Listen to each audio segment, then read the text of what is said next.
પણ આની એક સિસ્ટમ બીજી પણ છે બદલવાની। ત્યારબાદ કોઈને જૂનું ટ્રેક્ટર છે અને ગરમ થતું હોય વારંવાર, આ ખુલે તો જ એન્જિનને પાણી મળે, નહીતર સર્ક્યુલેશન અહીંયા ને અહીંયા ચાલુ રહે છે, અહીંયા વાલ હોય છે એ, અને તમારી હાઇડ્રોલિક પૂરેપૂરી કામ નથી દેતી, તો તમારે શું કરવાનું? તો ખેડૂત મિત્રો, ટ્રેક્ટરમાં ડીઝલની એવરેજ ન આવવાના એવા 3 થી 4 કારણ હોઈ શકે છે, જે તમારે સારું ટ્રેક્ટર હોવા છતાં પણ તમારી ટ્રેક્ટરની ડીઝલ એવરેજ જળવાઈ રહેતી નથી। ઘણાને એવા પ્રશ્ન હશે અને જે નજરઅંદાજ કરતા હશે, ડીઝલ વધારે આવતું હોય છે, તો આજે આ વિડીયો તમે સંપૂર્ણ રીતે જોવો। આટલી વસ્તુનું ખાસ કાળજી રાખવાની, જેથી કરીને ટ્રેક્ટરનું એન્જિન પણ નહીં પતે અને ડીઝલ એવરેજ આવશે, એ તમને જ ફાયદો છે ખાસ કરીને।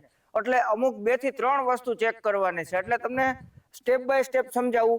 તો અત્યારે જે ખેડૂત મિત્રો આપણી ચેનલમાં નવા છે, જે નવો વિડીયો અત્યારે તમારે જોવો છો કે તમે આ વિડીયો ક્યારેય મારા જોયા નથી, તો એ ચેનલ જરૂર સબસ્ક્રાઇબ કરી લેજો, કારણ કે ટ્રેક્ટર બાબત, ખેતી બાબત જે પરફેક્ટ વિડીયા, જે તમને ખાસ ઉપયોગી બને એવા વિડીયા આપણી આ ચેનલમાં ઉપલબ્ધ છે, અને આગળ આપણે ભવિષ્યમાં બનાવતા રહેશું। એટલે અત્યારે તમારો સમય ન બગાડતા આ લાઈક કરી લેજો। અને તમને કહી દઉં કે એર ક્લીનર, ટ્રેક્ટરમાં હવાના ડબરા હોય છે, ત્યાંથી ટ્રેક્ટર હવા લે છે। તો ટ્રેક્ટર હવા લેવાનું એક કારણ છે કે જેટલી હવા દબાહે, ટ્રેક્ટરની હવા જેટલી દબાહે, જેટલો એમાં માટી એટલે કે ધૂળ હશે, એટલું ટ્રેક્ટરનું ડીઝલ વધશે।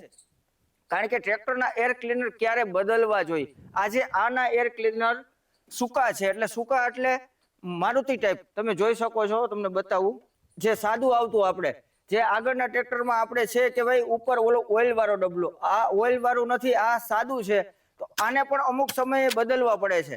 હવે અત્યારે તમે જુઓ કે આપણે આ નવા નાખી દીધા છે બંને, આ બંને એર ક્લીનર આપણે નવા નાખી દીધા છે। ક્યારે?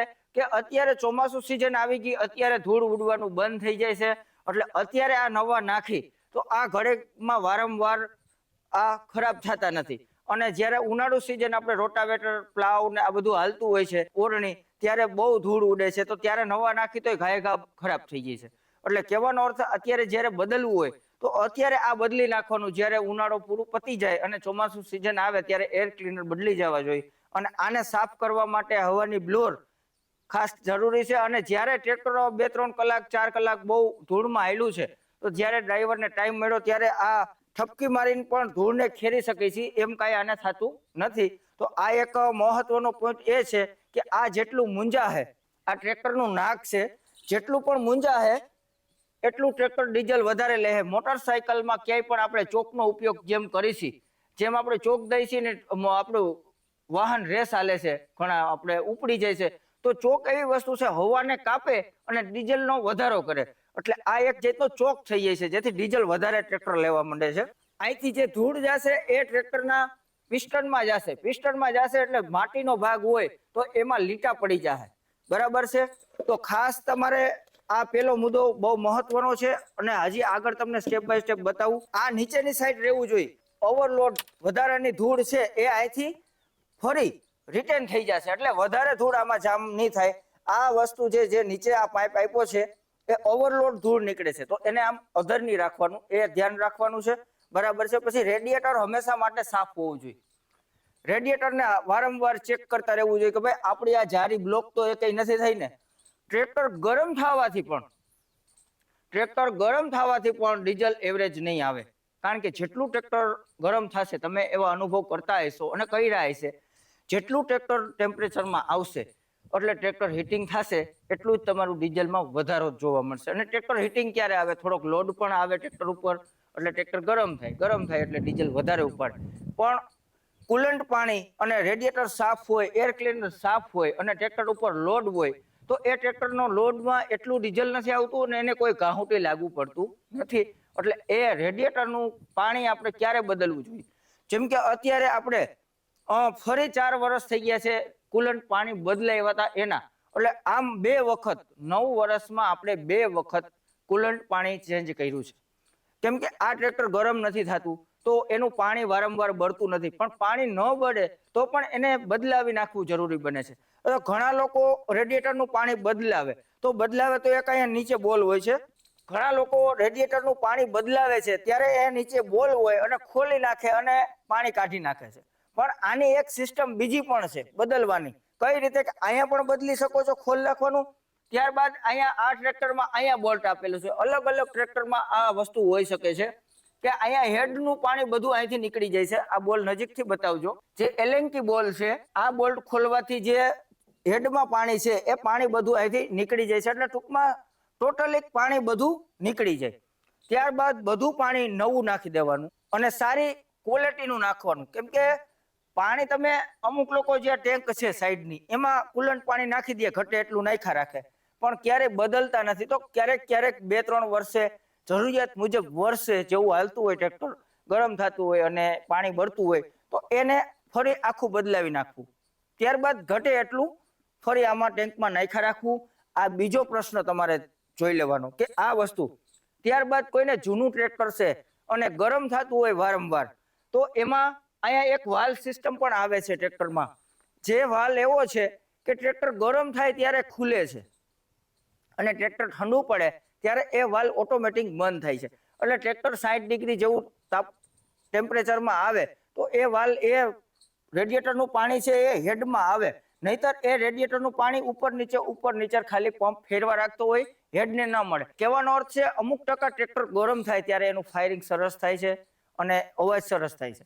તો કંપનીનું એવું છે કે આજે શિયાળામાં તમે ટ્રેક્ટર રાખતા હોય તો શિયાળામાં કોઈ લોડ વગરનું હાંકો છો તો ટ્રેક્ટર ગરમ નહીં થાય, પાણી એને મળ્યા રાખશે.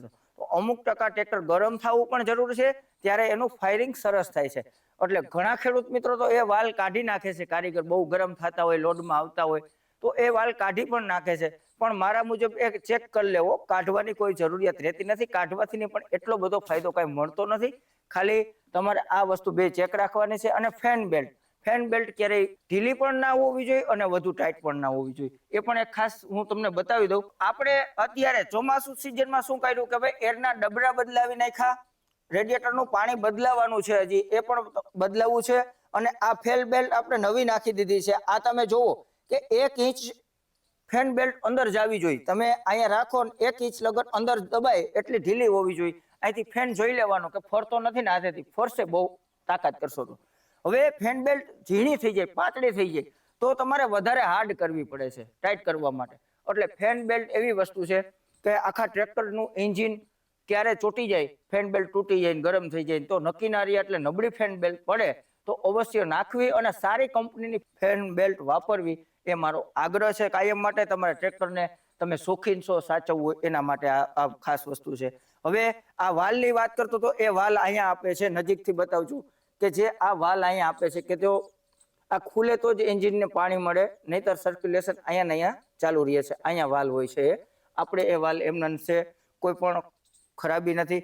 ત્યારબાદ હજી પણ તમને અહીંયા તમારું રેડિયેટર તમને સાફ દેખાય છે, અંદર હવા જાય છે અને એમાં પણ બ્લોર માર્યા રાખો વારંવાર. ક્યારેક પાણીથી સર્વિસ કરો ત્યારે પણ ચોખ્ખું થઈ જાય. અને સર્વિસ સ્ટેશન જ્યારે કરો સર્વિસ તો એને ફૂલ સ્પ્રે મારવાનો નથી, નહીતર એની જે જારી છે ને એ આડી પડી જાય અને તમારી હવા લાગવાનું કામ ઓછું થઈ જશે. એટલે રેડિયેટરમાં ક્યારેય પાણીનો પ્રેશર નજીકથી મારવાનો નહીં. જ્યારે સર્વિસ કરાવો ત્યારે પણ આ ખાસ કાળજી રાખવાની. બીજા નંબરમાં છતાં પણ તમારું ટ્રેક્ટર ગરમ થાય છે તો આ રેડિયેટર સર્વિસ કરવા વાળા જે લોકો છો એને પાસે આ ખોલીને લઈ જાઓ તો એ રેડિયેટરના ઉપરના નીચેના ઢાંકણા ખોલી અને અંદરની જે પાઇપો છે એને અંદરથી હળી નાખી અને કેમિકલ નાખીને સાફ કરી દે છે. બીજા નંબરમાં જો તમે જે કુલન્ટ વોટરની આપણે વાત કરી કે 2 વર્ષે 3 વર્ષે જેવી જરૂરિયાત હોય અને તમને લાગે કે નબળું પડ્યું તો બદલાવું, કુલન્ટ વોટર સમયસર બદલાવશો તો એ રેડિયેટરમાં ક્યારેય કાટ નહીં લાગે, જામ નહીં થાય, તો એ કોઈ પ્રશ્ન આવવાનો જ નથી. ખાસ આ નવા ટ્રેક્ટરના આ બધા ફાયદા હોય છે. આપણે જૂનું ટ્રેક્ટર લઈ આવીએ એમાં બધું બ્લોક આવે છે, ઘણી બધી પ્રશ્નો આવે છે, હું તમને આગળ કહીશ. પણ આ રેડિયેટરમાં હજી કોઈ પણ જાતની મિસ્ટેક નથી, ક્યાંય પાણી લીકેજ નથી પાણી ઓછા થતા છતાં પણ આપણે બદલાવી નાખવું છે. સેજ પાણી ડલ થયું છે, સેજ ડોરું દેખાય છે, એમાં સેજ ડોર છે, એટલે એ પાણી નબળું પડે તો જ કાટનો ભાગ લાગે. કુલન્ટ વોટર હોય ત્યાં સુધી કાટ પણ અંદર લાગતો નથી. એટલે ખાસ એ વસ્તુ તમારે ધ્યાનમાં લેવાની છે. 2 વસ્તુ તમે એર અને રેડિયેટર એ વસ્તુ સમજી ગયા છો આશા કરું છું. હવે મેન મુદ્દો આવે છે ટ્રેક્ટરના ટેપિટ, જે વાલ કહેવામાં આવે છે, જે ટેપિટ એટલે કે એક વાલ બંધ થાય એક ખુલે એવી રીતના તમે અંદર જોયું જ છે, જેને બધાને ખબર છે. હવે એ ટેપિટ કેવી વસ્તુ છે કે અમુક સમય હાલતા એ થોડા લૂઝ થયા હોય તો એને સેટિંગ કરવાથી ટ્રેક્ટરનો અવાજ, એનું ફાયરિંગ, બધું ડીઝલ એવરેજ બધામાં ફરક પડશે. તમે 5 વર્ષ આયકા પછી ટ્રેક્ટરને ટેપિટ સેટ કરાવો ને તો ટ્રેક્ટરમાં પાછા નવા જેવો તમને ફિલિંગ દેખાશે, અવાજ આવી જાય, એની પિકઅપ આવી જાય, એનો અવાજની એક મીઠપ આવી જાય કે જેમ આપણે લીવરની ફટકી મારી અને ટ્રેક્ટરના આમ કાયદેસરનું એક વસ્તુ બતાવશે. અને ટેપિટ ઢીલા થઈ ગયા છે તો તમારે આમ લીવર દેહો ને તો એક પછી એક આમ અવાજ આવ્યા રાખશે. જે એની સાયકલ છે ને એ લાંબી હાલશે, ઓલી એ ટૂંકી સાયકલ હાલશે. જેમ ચીડી એક જ ધારી આપણે કહીએ, એક રેસે ચડી જાય એની કોડે, અને ઓલું ધીરે ધીરે બ્રેક લેતું લેતું ટ્રેક્ટર ફાસ્ટ થાય. એટલે એ ટેપિટમાં કારીગરને વધારે આ વસ્તુ સમજી શકે. એટલે તમે હાથે તો આ ટેપિટ સારા સેટિંગ ન કરી શકો, પણ તમે સારા કારીગર સુધી પહોંચાડો ટ્રેક્ટરને. જે અનુભવી કારીગર હોય, જે એન્જિન બનાવતા હોય, જેને ટેપિટમાં ખાસ ખબર પડતી હોય, એવા પાસે ટેપિટ સેટ કરાવવા. બધા પાસે આગ્રહ નથી મારો કે બધા મન થાય ને તમે ટેપિટ સેટ કરાવો, કોઈ મતલબ નથી. એટલે ટેપિટ સેટ કરવાના ઘણા બધા ફાયદા છે. 4-5 વર્ષે ટેપિટ સેટ કરી લેવા જોઈએ. ટેપિટ એવી વસ્તુ છે કે તમારું ટ્રેક્ટર નવું દેખાય અને ટ્રેક્ટરની આયુષ્ય એવી ને એવી રહે, તમારા સાયલેશનમાં નોર્મલ પણ ધુવાડો નહીં આવે, ટેપિટ કાયદેસર હશે ત્યાં સુધી. એટલે ટેપ કાયદેસર હોય એટલે જે ડીઝલનો સ્પ્રે થાય છે એ કાયદેસર એનું ફાયરિંગ થાય. ઓલું શું થાય, એક ટેપિટ જરાક ખુલ્લો રહ્યો તો ડીઝલને જે બ્લાસ્ટ થયો ત્યારે એ શીકી જાય છે. એટલે આપણે કહીએ ને કે ધુવાડો આવે છે, એન્જિન નબળું પડ્યું. પણ એન્જિન નબળું પડવાથી ધુવાડો આવતો નથી, વધારે તો આનાથી આવે છે. હજી નવા ટ્રેક્ટરમાં અત્યારના આ ટેકનોલોજી વાળા એન્જિન આવી ગયા, કશું થતું નથી. મેં જેમ વાત કરી હતી એમ કે ટેપિટ સેટ જરૂરી છે રાખવા. હવે ડીઝલની આપણે બીજી એક વસ્તુ જોઈ લઈએ કે ઘણા ખરા ખેડૂત મિત્રો એવા છે કે ડીઝલ તો પૂરે છે ટાંકીમાં, પણ એની કાયદેસર સર્વિસ એટલે કે ડીઝલ ફિલ્ટર બદલાવવામાં પણ એ તકલીફ કરતા હોય છે. કેવી કે લો ક્વોલિટી, નબળી ક્વોલિટીના ડીઝલ ફિલ્ટર ક્યારેય નહીં વાપરવાના. કારણ કે જ્યારે ડીઝલ ટ્રેક્ટરને વધુ જોઈ છે ત્યારે એ ડીઝલ ખેંચે પંપ, ત્યારે એ ફિલ્ટર સંકોડાઈ જાય છે. એની તાકાત એવી નથી હોતું, એનું મટીરિયલ નબળું હોય છે, તે સંકોડાઈ જાય છે. એટલે ખાસ કહેવાનો અર્થ એ છે કે ડીઝલ ફિલ્ટર પણ જેન્યુઅન વાપરવા. ગમે દરેક કંપનીનું, કોઈ પણ કંપનીનું ટ્રેક્ટર તમારે છે તો ડીઝલ ફિલ્ટર ને ઓઇલ ફિલ્ટર જેન્યુઅલ વાપરવા. કારણ કે વધુ ગરમ થવાથી, ટ્રેક્ટરને હીટિંગ આવવાથી, વધુ ગરમ થવાથી ઓઇલ ફિલ્ટર પણ બ્લોક થવાની શક્યતા રહે છે, જેથી એને જે ઓઇલ મળવું જોઈએ એ પણ મળતું નથી. એટલે ખાસ એ મારી તમને ભલામણ છે. હજી એક તમને આગળ ટ્રેક્ટર વિશે કહી દઉં, જે અત્યારના મુદ્દા છે, જે અત્યારે આપણે જરૂરી છે. ડીઝલ નાખી છે ત્યારે ઘણા લોકો કપડું રાખે છે આછું એવું ડીઝલ ગારવા માટે, પણ અત્યારે મેં જ્યાં સુધી જોયું ત્યાં સુધી મને ડીઝલમાં ક્યારેય કચરો આવ્યો એવું દેખાણું નથી. બેરલ હોય કે ડ્રમ હોય કે ગમે તે હોય, તો ડીઝલ આપણે પંપેથી આવે છે, સારું ચોખ્ખું જ આવે છે. તો તમે જે કપડું રાખો છો ને એ કપડું પછી મૂકી દો એટલે એમાં માટી ધૂળ છોટી જાય વાતાવરણના લીધે, અને તમે ફરી ડીઝલ નાખો એટલે ધૂળ જાય છે અંદર, પછી ટાંકીમાં થઈ જાય જામ, અને એ ટાંકીથી બધી નળીઓ ધીરે ધીરે બ્લોક થવા મળે છે. જેટલું પૂરતું ડીઝલ અહીંયા મળતું હોય નહીં, એટલે તમારે ઘણી બધી એવી ફિલિંગો ચાલુ થઈ જાય જે ડીઝલ ઓછું મળવાથી પંપમાં ખરાબી થાય છે, ડીઝલ એવરેજમાં ટ્રેક્ટર મૂંઝાય છે, એ ઘણાને ખબર નથી પડતી. નોઝલ બંધ થવાના પ્રશ્ન રહે છે. એટલે આવા બધા પ્રશ્નો તમારે આવે જ નહીં જો આ વસ્તુનું તમે પાલન કરો ને તો. અને મારે આ વસ્તુનું ખાસ કાળજી હોય છે કે હું જ્યારે ડીઝલ ફિલ્ટર જોઉં ત્યારે નળિયું ચેક કરું, કાંક ચેક કરું કે પૂરેપૂરું ડીઝલ મળે છે કે શું, ટાંકી જોઉં કે ટાંકીમાં કાંઈ કચરો છે કે શું. ટાંકી સાફ કરવી હોય તો એમાં બધામાં નીચે એક બોલ્ટ આપ્યો છે કે ટાંકી સાફ કરી નાખવાની. અમુક સમયે 4-5 વર્ષે 1 વર્ષ ટાંકી પણ સાફ કરવી જરૂરી બને છે, કારણ કે એમાં કોઈ પણ કચરો રહ્યો હોય તો એ નીકળી જાય એ રીતે તમારે તમારી રીતે સાફ કરી લેવાની છે. આ મહત્વના પોઈન્ટ તમે જાણી લીધા છે. હવે આ ફિલ્ટર તમે જોવો છો કે બધા ટ્રેક્ટરમાં આવે છે, ભાઈ બતાવજો. જે આ ફિલ્ટર છે આ પાણીનું ફિલ્ટર કહેવામાં આવે છે. જે પાણી છે એ નીચે બેસી જાય અને ડીઝલ ઉપર વહી જશે. એટલે ક્યારેક ક્યારેક નીચેથી પાણી કાઢી નાખવાનું, કારણ કે પાણી ડીઝલમાં આવતું હોવાનું કહેતો નથી. ટાંકીમાં પાણી ઓટોમેટિક વરાળ સ્વરૂપે પાણી થાય છે. જે પાણી અહીંયા જમા થાય છે એ પાણી ક્યારેક ક્યારેક કાઢી નાખો તો ટ્રેક્ટરના આયુષ્ય માટે સારું. હાલમાં ઘણી વાર આપણે જે ટાંકીમાં ઓઇલ નાખી છે, ટાંકીમાં મને કારીગરને એવી સલાહ હતી મને કે ભાઈ ટાંકીમાં ઓઇલ નાખવાથી ઘણો બધો ફાયદો મળે છે. એટલે હું 50 લીટરની ટાંકી હોય તો એમાં 150 ગ્રામની આજુબાજુ ઓઇલ નાખી દઉં છું.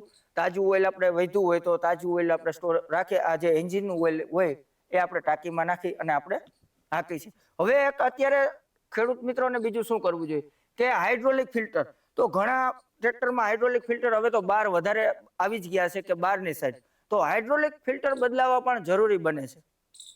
અને તમારી હાઇડ્રોલિક પૂરેપૂરી કામ નથી દેતી તો તમારે શું કરવાનું, જ્યારે ટ્રેક્ટર હાલવા જાય ત્યારે એનું ઓઇલ આવે એટલે ઓઇલને હાઇડ્રોલિક ઓઇલ બધું કાઢી નાખો, બધું ઓઇલને નીતરવા દો. અને આગળ તમે સ્ટોરેજના જે આપણે 40-50 લીટર ઓઇલ હોય તો તમે ડ્રમ બધા તૈયાર કરીને જવાનું, આવો એટલે ડાયરેક્ટ હાઇડ્રોલિક ઓઇલને કાઢી નાખવાનું, પછી નીતરવા દેવાનું. પછી 1 દિવસ એ ઓઇલને રાખી દેવાના, જે ડ્રમ છે એમને. પછી સારા કપડેથી એને, આછા કપડેથી એને એ ઓઇલને ગાળી નાખવાનું, ફરી હાઇડ્રોલિકમાં નાખી દેવાનું અને ઘટે એટલું ઓઇલ નવું નાખી દેવાનું. ઘણા ટ્રેક્ટરમાં 90 નંબરનું ઓઇલ આવે છે, ઘણામાં ઓઇલ બ્રેક ટ્રાન્સમિશન ઓઇલ આવે છે, અલગ અલગ ઓઇલ આવે છે. જેવું ઓઇલ આવે એવું નાખવું અને હાઇડ્રોલિકના ફિલ્ટર બદલવા. હાઇડ્રોલિકના ફિલ્ટર કાયદેસર બદલશો એટલે હાઇડ્રોલિકનું કામ 5G હાઇડ્રોલિક જેવું છે, તાત્કાલિક એને ઓઇલનો પ્રેશર મળી રહે એટલે હાઇડ્રોલિક આપણે ખાસ મજા આવે. અને હાઇડ્રોલિક કાયદેસર હાલે તો આપણે ટ્રેક્ટર રાખવાની ખાસ મજા આવે છે. એટલે આ મુદ્દા અત્યારે આપણા મહત્વપૂર્ણ જે હતા, જે મને એવું લાગ્યું કે આ બતાવવા લાયક છે અત્યારે આ સમયમાં, તો ખેડૂત મિત્રોને મેં બતાવ્યા છે. અત્યારે આ બધા મુદ્દા તમે કમ્પ્લીટ કરી લ્યો, તમારું ટ્રેક્ટરને સાચવો, સિઝનમાં આપને ખાસ મજા આવે. એટલે હું મારી બુદ્ધિ પહોંચે છે, જે મારી માન્યતા છે ત્યાં સુધી હું તમને બતાવી શકું છું. આગળના વિડીયોમાં કાંઈ નવીન લઈ આવીશ. હવે આ વિડીયો લાંબો થઈ જાય છે, પણ આ વિડીયો ખરેખર પસંદ આવ્યો હોય તો શેર કરજો અને વિડીયો લાઇક કરજો, ચેનલ સબસ્ક્રાઇબ કરજો. બસ આટલી ભલામણ, આટલી આશા હું તમારી પાસે રાખું છું. હવે નવા વિડીયોમાં મળશું, ત્યાં સુધી જય જવાન જય કિસાન, ભારત માતા કી જય.